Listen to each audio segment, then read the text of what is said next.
T.J. Walker, dissecting the communication skills and practices of world-class leaders. Climbing up the corporate ladder is tough enough if you have a full support team. You know, the wife at home, the whole support network. It's tough, and frankly, I never got that high in the corporate world.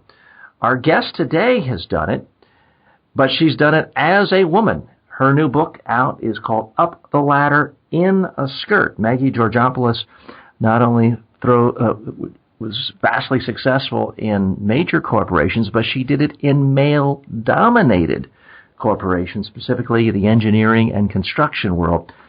I can tell you from firsthand experience when I've worked on major oil rigs, oil refineries, it is definitely a place where women are made to feel like a fish out of water. Maggie Georgopoulos, thanks for being our guest today. Thank you for speaking to me today. So tell us, how did you, you're not as old as I am, but you're not 17. How did you get into the world of engineering in the first place? In some ways and I apologize, I say that because there were a lot of women in my generation where the engineering school where I went, it was probably 90% men at the time. It's more 50-50 now, but it wasn't always that case. Well, when I went, I was one of two females who went into mechanical engineering in my year, and I was the only one that actually graduated at the end of the 4.5 years, which my course was. But I suppose I went into engineering because I was looking for something that would allow me to be creative while still using my mathematical skills, which I was quite strong at, and my physics skills, which I was quite strong at. So it made sense to me. Having said that, I actually started as an electrician with BHP Steel, and I decided that I liked the mechanical stuff better than the electrical stuff, which is why I went back to uni and did mechanical engineering. So you graduated from college, and like most people with engineering degrees, you start out in a company, but everyone starts out at the bottom level. A lot of people get kicked out, a lot of people wash out, a lot of people retire, become a housewife or husbands, and housewives. You kept on advancing. How did you do it? In some ways, I suppose it was by accident, but by the same time it was a little bit by design. What happened is the type of engineering course that I did was what's called a sandwich course in Australia. So we have to do a minimum of 12 months work-based experience as part of our degree. So by, not even luck, I suppose I tend to say by luck, but by working hard and doing really well within my first block, because we did 2 6-month blocks, I actually got hired on, so I continued to work as an engineer while I was completing my degree. And managed to juggle a full-time degree with 20 hours a week of work for the remaining 3 years of my degree at that point. And what happened is, as a result of that, when I graduated, I got hired into a non-graduate position. So I started on a salary that was probably 2 to 3 times as much as most graduates started on. And it also meant that I started at a higher level within the organisation that I was working for. So my first job out of university was with a company called Toyota Australia, just a small, not really well-known organisation. Okay. But within 10 years, you were actually a chairman of an agricultural company. That seems like a big leap in a short period of time. Well, what actually happened from there was, I suppose I hit some of the fun things that happen as a female, including the fact that the HR manager got his facts messed up when we arrived and didn't realise that the female was the one that got hired off one interview out of 160 candidates, not the male that was coming in. Then my direct report had actually been based in Tokyo at the time that I was hired. It was his manager that had hired me in. And he messed up when he was splitting things out and gave me the lower level vehicles by giving the heavy vehicles that my expertise was in to the gentleman, because he assumed that the one of the two people coming in with the expertise in heavy vehicles was the male, not the female. And by the time they actually turned around and said to me, listen, if you stay, we'll offer you a job anywhere in the company and you can move from there, I'd actually made the decision to move to a country town in Swan Hill and took up a position as an assistant production manager with a smaller company that built ploughs. But what it did is it started to step me up the management ladder. And I was able to do that because I already had a fair bit of experience.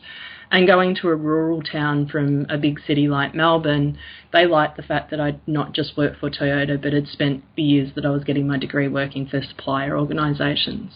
So that gave me my first step up. And while I was there, they got me to train apprentices, run training courses at the local technical college. That led me moving into training and development a little bit more than engineering. And it just meant that I tended to leap a little bit rather than steadily step, and moved into human resources. I was onto the executive board within a number of years and then became the executive chairman of the Now what? Time out one second, because a lot of our listeners are saying, wow, she went from engineering into HR in at least the United States, country I'm most familiar with. HR is often considered a backwater in the company. Yeah. It's considered a place where you go to let your career die. I'm not saying always, but in most cases, you get shifted from engineering to HR, especially if you were a woman. Yeah. It's almost as if you're seen as going back into a 1950s secretarial pool, and it's extraordinarily rare to then advance up in management ranks. How did you pull that off? Mainly because my expertise when I walked in was in occupational health and safety. So within, I think, the first 2 months of being, coming in to help build training within the organisation, I'd saved them something like $250,000. I also, because I had my engineering background, I would go through the operational side of the business and I could see how things were working, including the fact that I did actually jam my foot rather solidly into my mouth within the first couple of days there when I turned around to the operations manager and asked him who the idiot was that designed the process line, because it was actually damaging their produce. And it was very obvious as to why, and only to discover that it was him. So, oops. So how did he take it being called an idiot? Not real well, but after we got over the fact that I wasn't just some little girlie telling him how to do his job, and he realised that I was an engineer, and process lines were one of the things that I'd done over the years in process redesign and things like that, and the fact that what I was actually explaining to him actually made perfect sense. So, they were able to fix up the process line and, stop damaging as much of the produce as it was going down the line, and that made a difference. And I think that in itself started to, the little communications blunder aside, and that was a very big lesson to me, to watch how I word something when I'm asking a question. Now, you pointed out the blunder, which is, we appreciate you doing here, but I want to know more about the success of, how did you actually communicate to people that you saved them $250,000? I mean, I tell my wife all the time, I saved $30,000. I didn't buy a sports car. It's not persuasive with her. How did you actually persuade the management that you had in fact saved $250,000? I think for starters, because they could honestly see that it wasn't going out of their bottom line anymore. They, could see that, as I said, it was through a number of things. One was through, we had a really large work cover bill, and it was because it had been incorrectly rated because people didn't fully understand the nature of the business and how that worked. And work cover in Australia is the workers' compensation that the company statutorily needs to pay into. And also, they had a number of people that they hadn't been properly following up that were out of work. So I helped them put in processes that helped them get back to work, and also help, obviously the company not have to pay double for the same sort of role.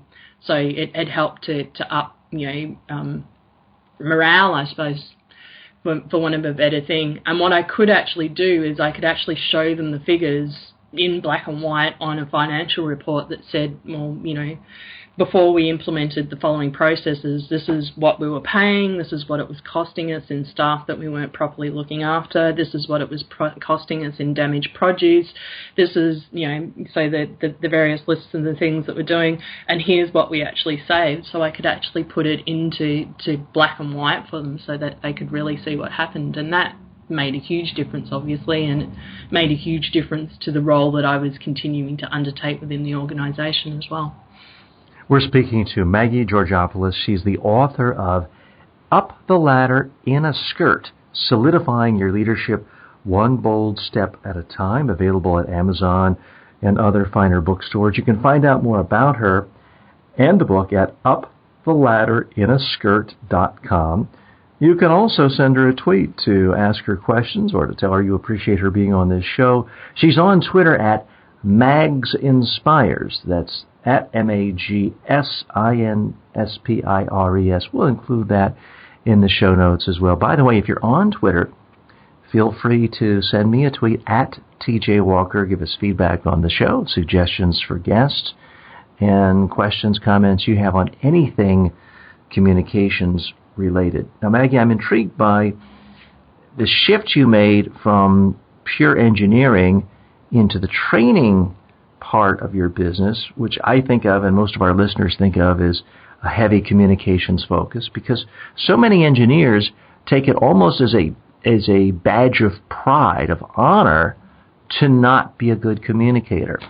It's seen almost as anathema to being a good engineer, and you then shifted into something that is more communications related. How did that happen, and what relative level of importance do you put on that to your overall success? I have a bias. Everyone has a bias. I try not to have a whole show that's about confirmation bias, but I do think that communication skills are really the most important and least talked about aspects of people who are wildly successful in a lot of different fields. But I don't want to try to lead you along. I want to hear from you.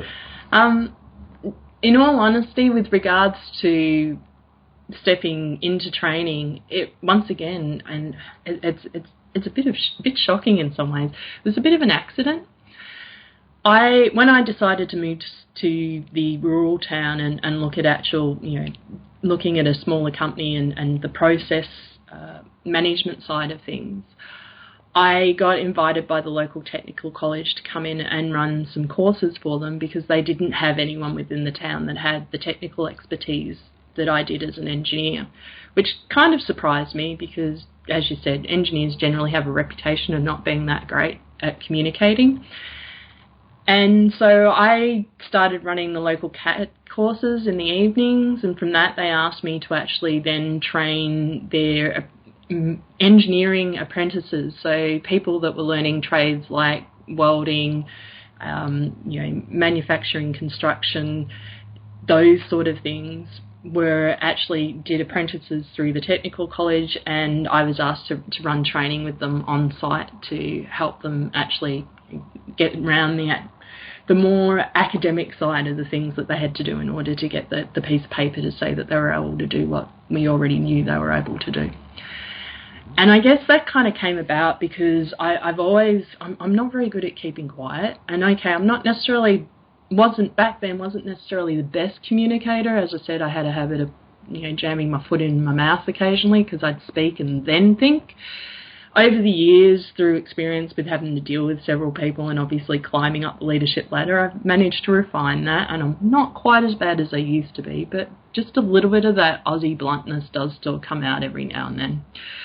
But I think that really helped me. The fact that I was involved in, when I was at university, and then when I, moved to various places, I would get involved in community type activities, which meant that I had to get involved with people, talk with people, things like that. It helped to grow my communication skills, and it really made a difference to me as a trainer. Because I will honestly say, when I first started training, I wasn't necessarily that great. I did often miss the mark on trying to explain things properly because I was trying to explain it from how I saw things rather than trying to step into somebody else's shoes and understand what their frustration or what it...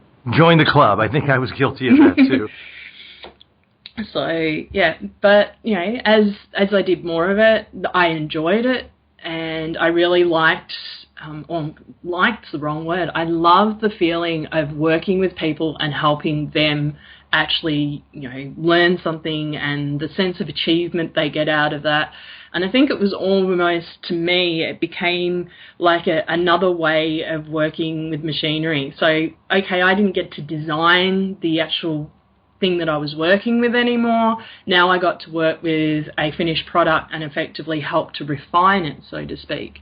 And I became really, really fascinated by, the different ways that people learn, the different ways that, people communicate depending on their personality types. And it became almost another thing that I felt this real need to pull apart and figure out how it worked, which, can almost be a little bit rude to some people. And I say to them, my biggest fascination as a trainer is that I like to see how people work, and I like to pull them almost into itty-bitty pieces and see how they come together. But, that's the engineer in me coming out still. Maggie, you mentioned different people communicate in different ways. Yep. I agree. And sometimes, engineers communicate differently than liberal arts majors. People in Australia communicate different than loudmouth New York Americans. Women communicate differently than men do. Let's isolate just the communication aspect. Mm-hmm. What is your advice to women in how they communicate when working up the corporate ladder? Because the popular perception is, first of all, let me just say, there is a lot of sexism in the world. And there's a lot of sexism in corporate America. And while I don't think I have oppressed anyone, I can tell you I have certainly benefited from the sexism. I'll put that right out there. Having said all that, I don't think it's quite as simple as a man states his opinion, he's seen as forceful and strong, a woman does, and she's this awful thing that rhymes with witch, but I won't say because I don't want us to get banned in India, not because I'm a prude. So if you could address the communication differences between women, how do you think women and men communicate in the corporate arena, and what women need to do differently to advance, and how not to get instantly pigeonholed as too harsh or too soft or too anything? I suppose I would give exactly the same advice I would give to either sex. And having said that, I do understand that women do tend to run against societal stereotypes or prejudice, and when we say something in one way, it's often interpreted, as you said, very differently than when a male says it. But at the end of the day, in order to be able to communicate properly and communicate with your team in such a way that they actually see your communication for what it is, rather than put the overlay on it that is a stereotype, you need to understand how the individual members of your team prefer to communicate as well. Because quite often, if I come out and I'm very abrupt in the information that I give to somebody, and there's somebody who prefers to have a little bit of a conversation, or someone to just ask them, how they're going, just give them that little bit of, personal contact in the context, and I'm just throwing information out at them, they're automatically going to start to perceive me as a bad communicator anyway. Then they're going to put the overlay that says, she's a horrible person, oh, look how shrew she is, she's screechy, whatever you want to label it as, steering away from the more brutal words that we could use. If you manage to do that, then you start to speak in their language, so to speak, and that's another thing to watch. If you happen to be someone who is, tends to be very touchy-feely in some ways in the way you talk, or you always do ask personal things, and you're communicating with someone who just wants to get to the bottom of it and is quite happy with a, hi Joe, I hope you're okay, I need to talk to you about something, and then you're getting into it, then that's what you need to make sure that you're doing. Because if you're starting to get fluffy with Joe and ask him questions about how his day is, or if she happens to be a she, Joe, how her day is, you're going to once again get her feeling or him feeling like you're not communicating with them properly, because they're like, well, you're talking about stuff that's not relevant here. I need you to get down to what the real important thing is. So at the end of the day, it is the most important aspect of our communication is understanding our teams. And strangely enough, whilst a lot of large corporations do personality profiling and stuff like that, they don't go into it deeply enough for people to understand just what the significance is of preferences. You know, introverted types versus extroverted types, you know, feelers versus thinkers, and what that means in the way that we actually communicate, and what it means when they're communicating back to us. And if we're not being aware of that and we're not paying attention to that, then we're giving people the excuse to put those stereotype overlays on us without even trying, and that's regardless of your gender. Unfortunately, as females, the stereotype will hit us harder than it does a male. And one of the stereotypes is that men all love football and soccer, and women like ice skating and talking about kids. That's the stereotype.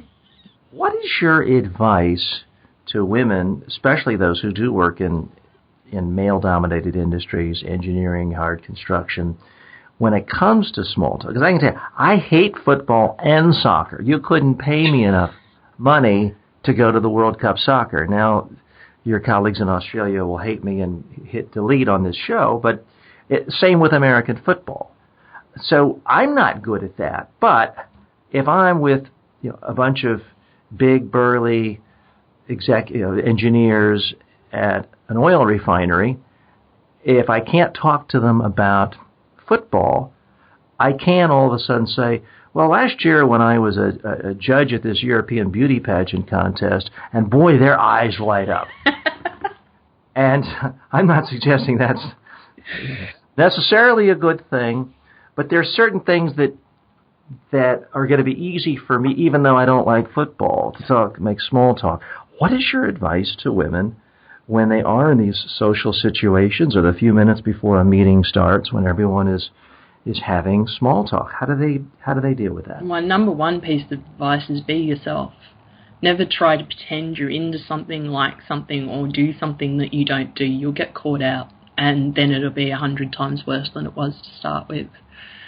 Secondly, you don't need to like football, and you don't need to drop into sexist talk, or even be crude or rude about the way that you talk in order to connect to people. And that's why I think it's important to start to get to know the people.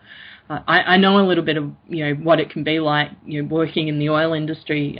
I've consulted into companies in places like Iraq before, and generally as a rule I suppose I'm fairly lucky because I like I'm a mechanical engineering, and I like heavy vehicles in particular, and the oil industry has an abundance of the really, really huge Tonka toys, as I call them.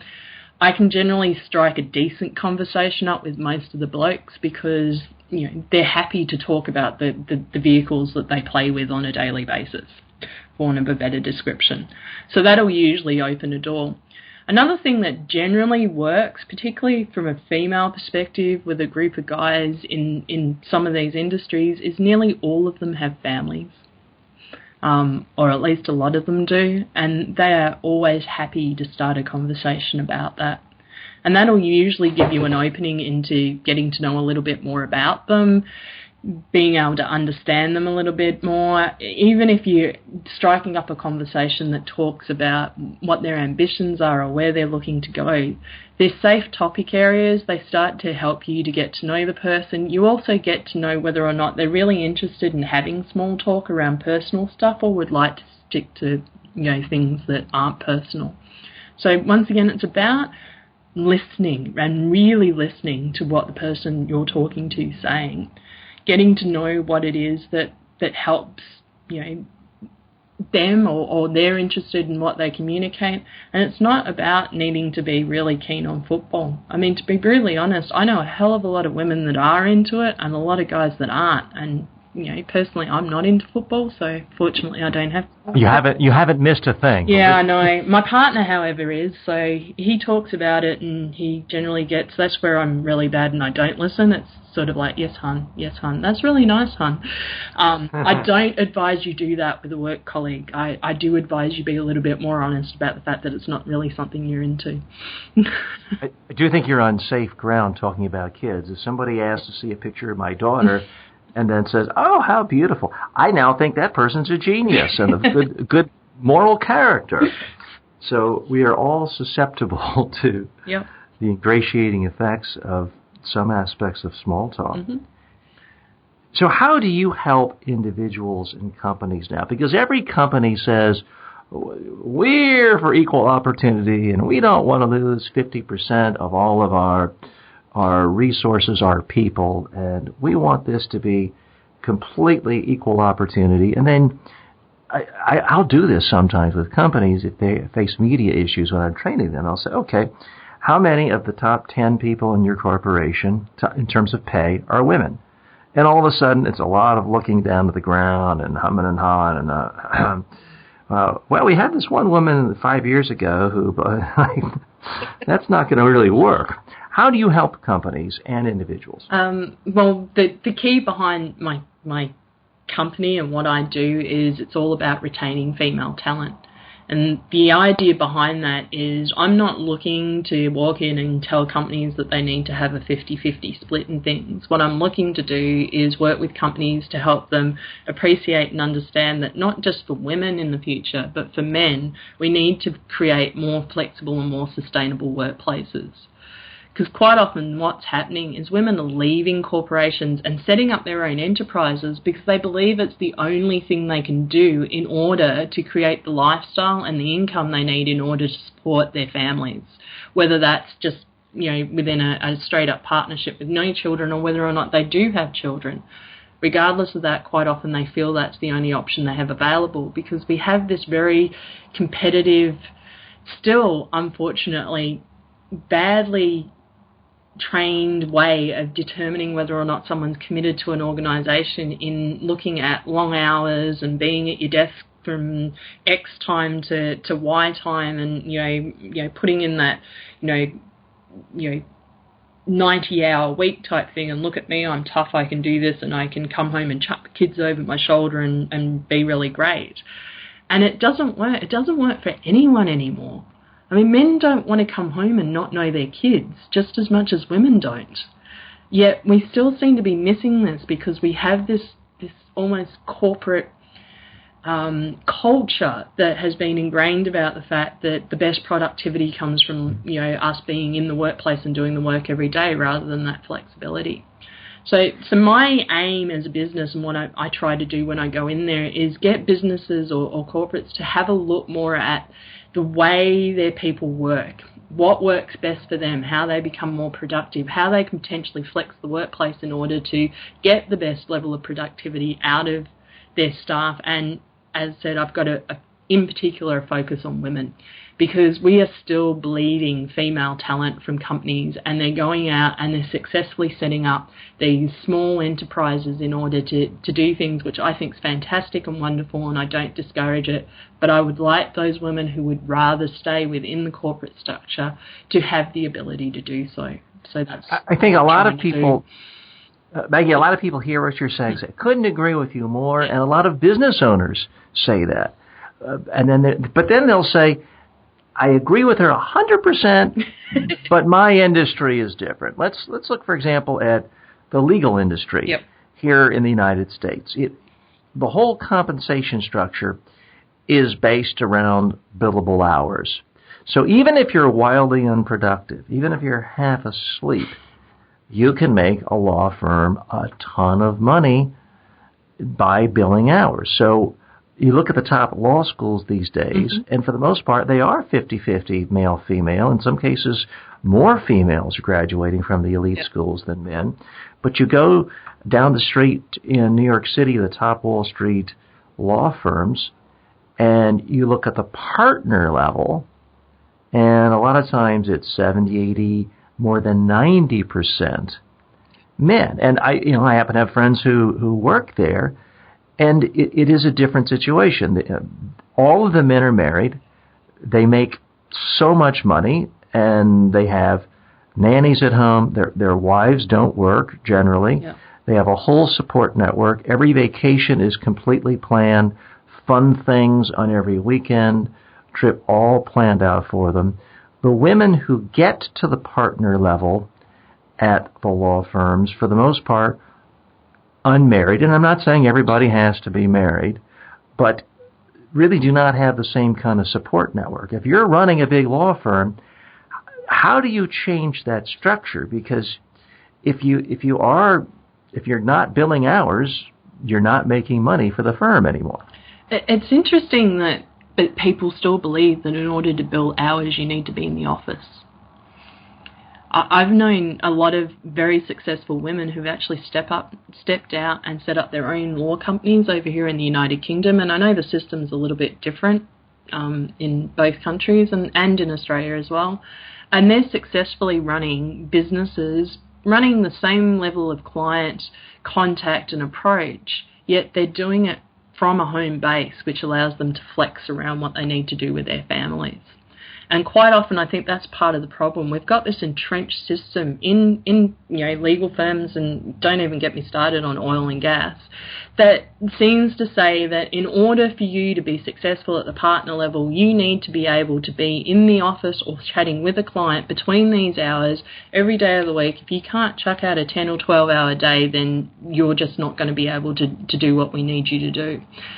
And the point is you can. It just doesn't necessarily have to be between those hours. You can still be working on client things and be doing it after you've picked the kids up from school, got them fed and put them to bed. That sort of flexibility needs to be allowed, and the only way we're going to be able to change that is basically one small step at a time. Organisations need to be willing to try something different and see how it works, because if they're not willing to do that, then the change is not going to happen, and unfortunately I won't be able to help them either.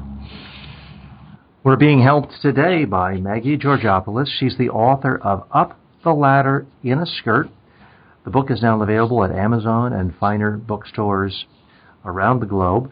We'll link to that book in the show notes. You can click below and see more of it. Plus, her website is uptheladderinaskirt.com. You can also reach her on Twitter, Mags Inspires. Her Twitter handle, MAGSINSPIRES. You're listening to Speaking with TJ Walker. We appreciate you listening. If you are clicking into this from my website, my newsletter, blog, welcome. Appreciate you. But please take the time to actually subscribe. You can go to iTunes and type in Speaking with TJ Walker. Click there in your podcast app. And you can also, what I'd really love for you to do, frankly, is go to the App Store and download the Speaking with TJ Walker app. Then you'll have a little icon right on your cell phone. Every single show, every day of the week, Monday through Friday, plus a bonus on Saturday, will come to you, and you won't have to think about it. It'll be right there at your fingertips. Maggie, put your consultant's cap on for a moment.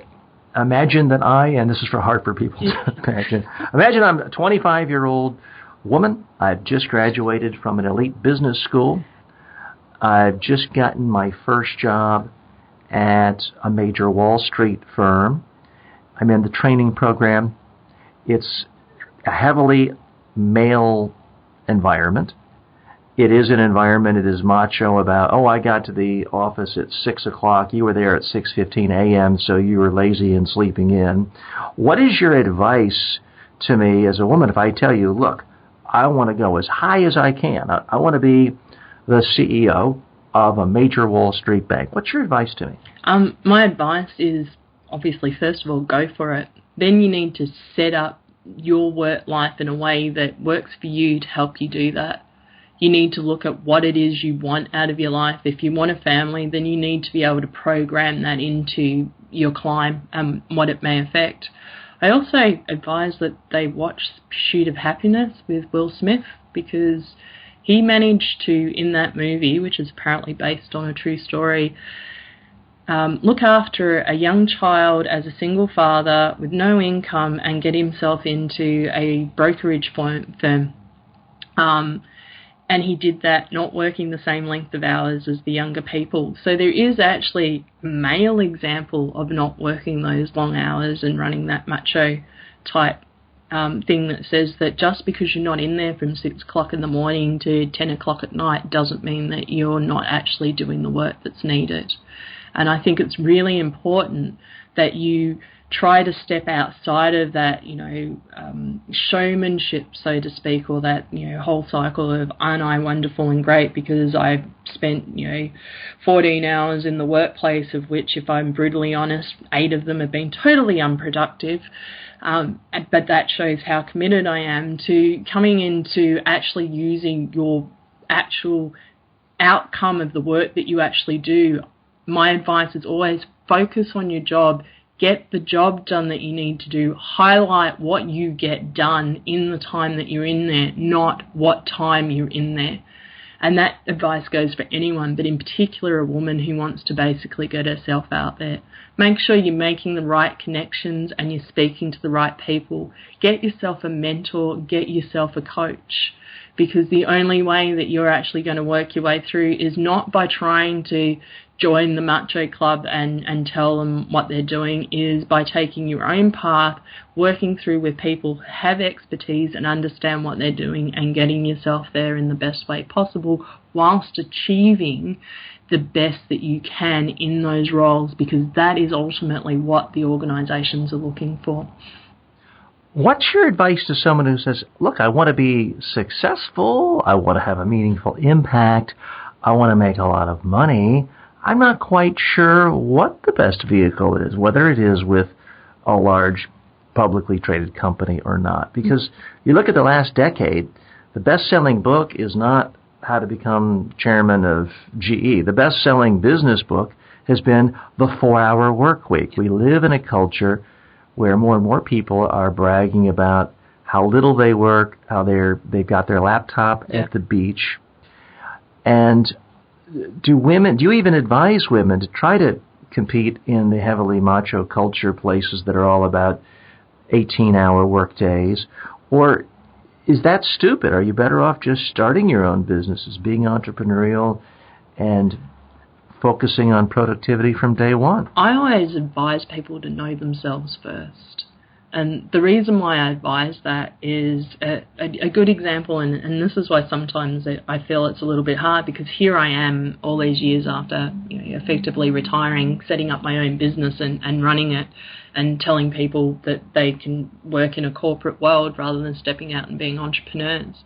But whether they choose to step out or whether they choose to stay within the corporate world, the first thing is you need to know yourself, because until you actually know yourself, whatever path you're following may not be the right path, because you may be following someone else's path. You may be trying to put together someone else's idea of success. And it's really hard to explain that to a 25-year-old, because as we know from when we were 25-year-olds, we know everything and we don't need to be told stuff quite often. But honestly, if you start to understand what makes you tick, what you really enjoy when you're doing things, what you really don't enjoy, what you struggle to do, what aspects of your job you leave to the last minute and even longer if you can get away with it, what aspects of your job you'll pick up and do right now even though they don't need to be done for a month. If you start to understand those sort of things and understand how you as an individual work and like to work, you can start to figure out what is actually best for you. Because quite often, regardless of these books about the wonderful 4-hour work week, and I'd really like to meet these people and get the story about how many hours they had to put in before they got to their 4-hour work week. Regardless of those books, anything we do takes an effort to start with. Anything we do takes an effort to start with. It's once we put that effort in and get things in the right place and are going down the right track, that effort will start to ease off and it will become something that's a lot simpler to do, or we can come down to those time frames that where we're working less and making more, so to speak. Trying to make a decision on what the best thing is for you to do without knowing who you are is ridiculous. It's like buying a pair of shoes or something without getting the correct shoe size. It's just not something you would do. How do you advise or coach people when they are making the transition? Let's say they have a great 15-year run at corporations, have a respect in their industry, have a real expertise, and it's frankly the perfect time for them to start their own consulting firm or their own niche boutique where they can work from home and be in control of their schedule. The single biggest problem I see with people who are trying to make that transition, this applies to men and women, is that when they worked for bigger corporations, the paycheck just came, but they didn't have to ask for it. Yep. If you want to be your own company and be your own boss and take time out to run errands or do things, you have to be able to either look people in the face or over the phone and say, you have got to pay me this amount today or you don't get any work. I find that's the hardest thing for a lot of people who were successful in the corporate world. For me, it was easy because I was never that successful in the corporate world. And if I didn't want to starve to death, I had to get over that reluctance to ask people for money. Yep. I must admit I can speak from personal experience on this one. Having been quite successful in the corporate world, I do struggle. I still struggle even now after all these years of having had a business. I struggle with this idea that I don't have a regular income, and you don't initially. It is something that you need to be able to reconcile, the idea that I'm okay with the fact that I might bring in, 5,000 one month, 200 the next month, and 20,000 the next, regardless of, depending on how your business is running. You need to be able to be comfortable with that and be able to set your systems up in order to do that.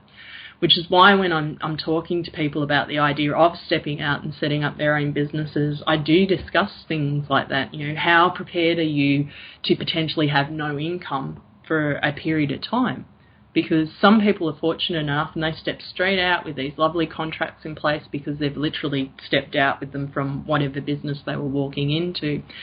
And then they'll hit a wall maybe 1, maybe 2, maybe even 3 years down the track where they suddenly realise they've got to go out and try and generate business for themselves. And because they haven't had to do that, it becomes a struggle and it becomes this really hard thing to get over, because suddenly it's like, oh dear, I've actually got to ask people to pay me to do stuff rather than it just happening.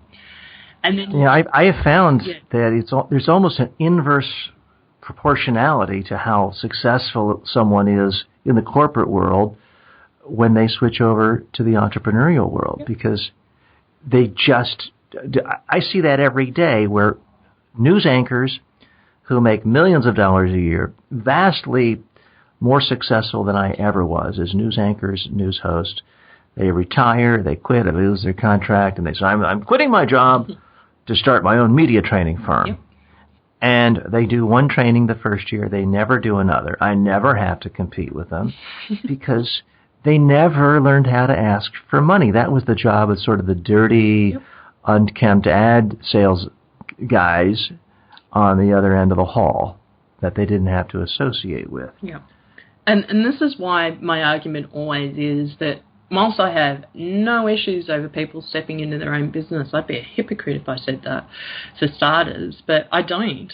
It needs to be something that you're genuinely interested in, and if it is something you're genuinely interested in, you need to make an absolute, no kidding yourself, totally honest assessment of where your strengths lie and where your gaps are. If you are going to go out and you're going to start your own training company or your own consultancy firm and you are not or never have had to go out and ask for the money, then you need to be setting up a partnership with somebody or have, some sort of company come in and help you, or hire an individual, however you choose to do it, somebody who is able to do that. Because if you don't have that, then you're not making money. It's that simple. It can be a big problem, and I'm talking about the difference of the sexes here. I remember 20 years ago, I was doing freelance PR work for New York City-based PR firms, investor relations firms, doing some media training, but also just general PR work. And I remember one small firm in particular, run by a man. The office was sort of dumpy. He smoked in the office, was a little rough around the edges, but he had no problem telling prospects, okay, you will pay me $10,000 a month, and that was, back then, that's a lot of Even now, that's not a bad monthly fee. You will pay the first month in advance. You will pay the last month in advance. You will pay one full month to offset expenses for mail, FedEx at the time, shipping, things like that. So he was he was sloppy in everything else he did. And the offices kind of looked trashy, but boy, oh boy, $30,000 came in before the first second of work was done. I also worked with a number of female-owned, female-run PR firms, and they typically had beautiful offices, fantastic decor. There was no smoking in the office. They were polite, they were nice, they were doing creative, in fact, they were doing better work. And several of those firms just went out of business because they just didn't ask people for money. And money, no matter how much your clients love you, they're not going to send you money if you don't ask them or invoice them or bill them or get them committed to in the first place. So I saw a very stark difference there. Now, I will say, and again, I'm going to get, some of you are going to say TJ's trying to be too politically correct and too left-wing. Some of you might say what I'm about to say is sort of reactionary right-wing. The men who charged a lot typically had children, ex-wives. They were supporters of current wives who maybe didn't work, and they really, really had a lot of pressure on them. Yeah. The women I know who shut down their PR firms had husbands who were very successful and made a lot of money, and while it wasn't my business to find out their whole family finances, it was obvious that there wasn't going to be anything that would really harm their lifestyle if they just shut their business down and didn't make any money. And I'm not saying that as an excuse for them being paid less, but at some level, if you don't have the motivation, I think it's easier to not ask for money. Is that a fair assessment, or am I just rationalizing sexism? Well, to some level, you're rationalizing sexism, only because I do know males and females that have done both of those things. But it is a fair assessment. Quite often, if we don't have enough incentive to actually go out there and make that money come in, then it's not going to happen.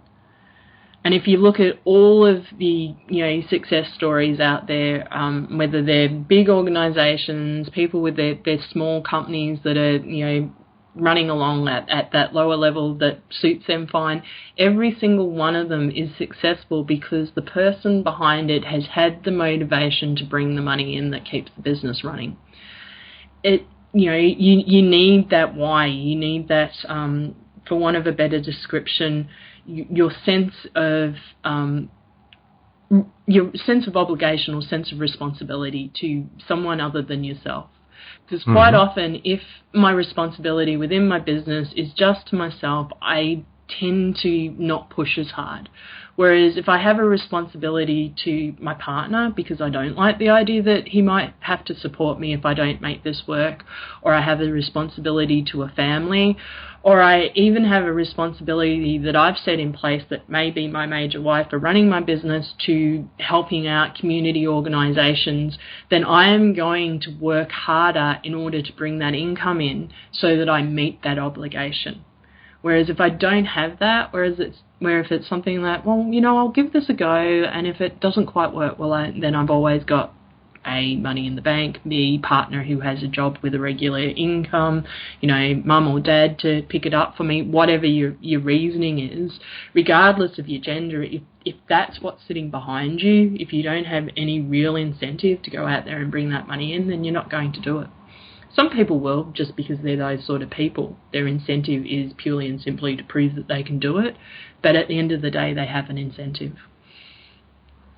Maggie, in our remaining time, could you share with our audience final tips you have, and they could be for men or women, but if there's any specific to women, all the better, on how they can communicate more effectively, whether it's giving a speech to the board of directors, whether it is speaking at an annual trade show convention in front of 10,000 people, or just speaking at that very first initial job interview?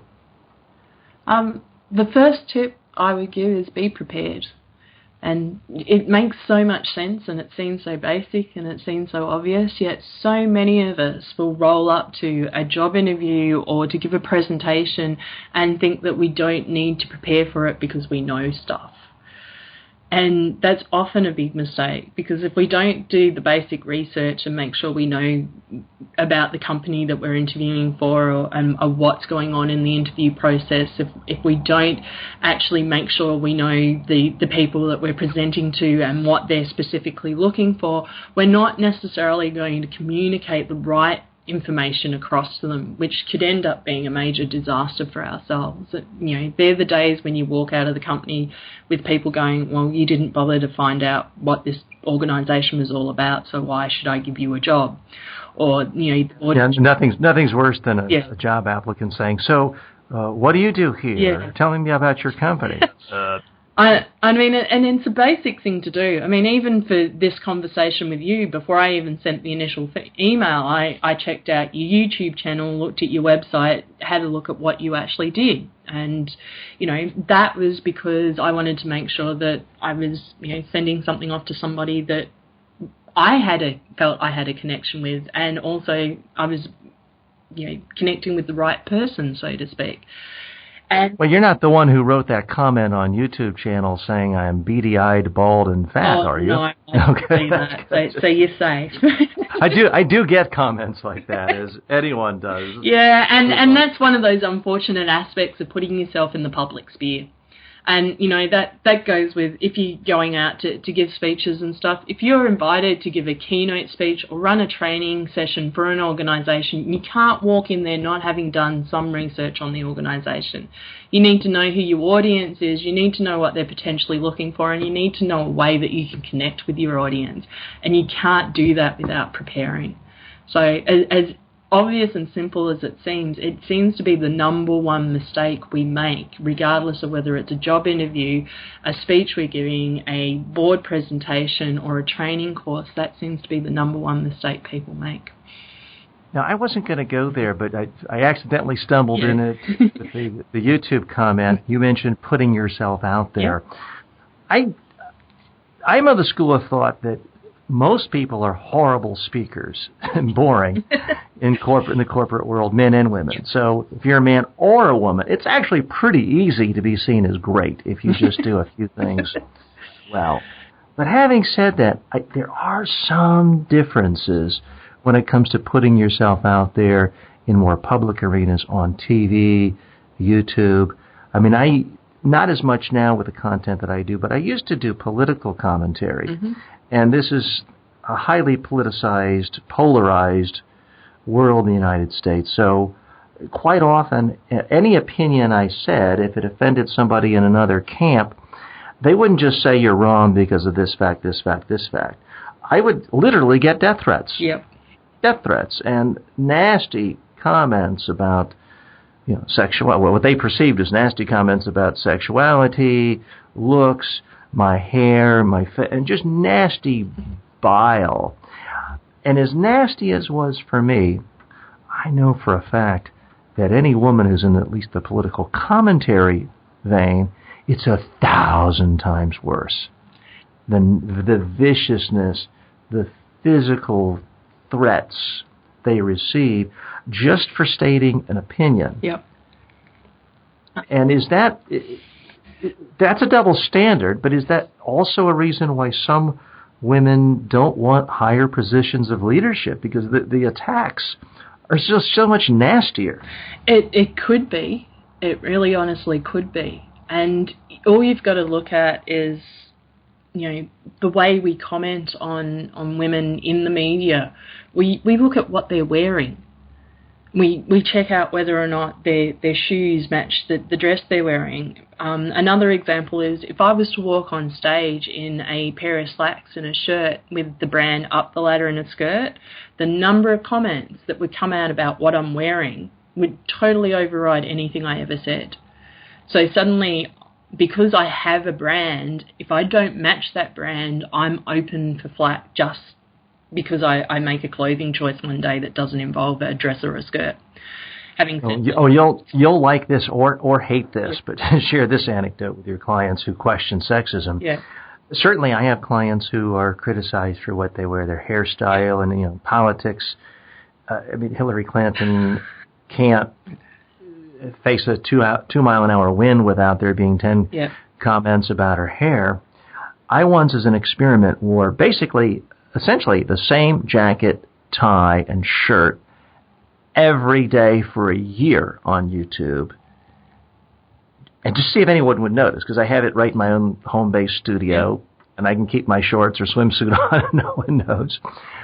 But I wondered, after a week, after 2 weeks, will somebody say, "Hey, TJ, wear a different tie at least"? It was a year before anyone noticed, and that was only one person. And she didn't. It was someone I personally knew. She sent me a personal email. No one wrote a comment on the YouTube channel of, "Gosh, TJ must be poor and unsuccessful. He's wearing the same thing." Oh, that is amazing. I don't get away. If I wore the same thing 2 days in a row, I would receive a comment. It would be scandalous. Yeah, actually, we had a conversation about it in a presentation skills course I did not that long ago, and I actually raised the fact that these are things, unfortunately, that women in particular have to pay more attention to. And one of a couple of the people in the course actually admitted one of the first things they checked was whether or not my shoes went with my outfit. Yet I would never check that on a guy. I would stand at his feet and go, okay. I shouldn't even say this one time. I'm conducting a media training and an image building presentation training class. I think I was working with one or two women. And I looked down. I'm giving them advice. I looked down and I realized my shoes don't match. I don't mean they don't match my slacks. I mean they don't match each other. I had somehow gotten dressed in a hurry. It was dark. I had two different shoes on. I thought, this is humiliating. I hope they don't notice. Let me push my feet back. It couldn't get worse than this. Then I looked down and I'm like, oh my God, I'm wearing two different colors of socks. I'm glad this is the end of the program. I really don't want most people to hear this. And then this is really humiliating. I'm giving, this person is paying me a lot of money to coach them on how to have a great image, and look at me. And then I looked down, I had a coffee stain on my shirt. Wow. And I was able to sort of hide that with my tie and kept my feet under the chair. The client never noticed, or was nice enough not to comment, and they paid in full. It is an unfair world, there's no doubt. No, but you've been more than fair with your time with us, Maggie. We really appreciate it. Again, the book is Up the Ladder in a Skirt by Maggie Georgopoulos, Solidifying Your Leadership One Bold Step at a Time. We'll link to the page where you can buy this on Amazon. You may also want to check out her website, which we've linked to, uptheladderinaskirt.com. And why don't you send a note to Maggie saying you enjoyed some of her insights and appreciate her being on the show. Just send her a note at Twitter at MagsInspires. That's MAGS Inspires.com. Maggie, thanks again for being our guest. Thank you very much. I've really enjoyed myself today. Thanks for listening to Speaking with TJ Walker, where the communication skills and practices of world-class leaders are dissected.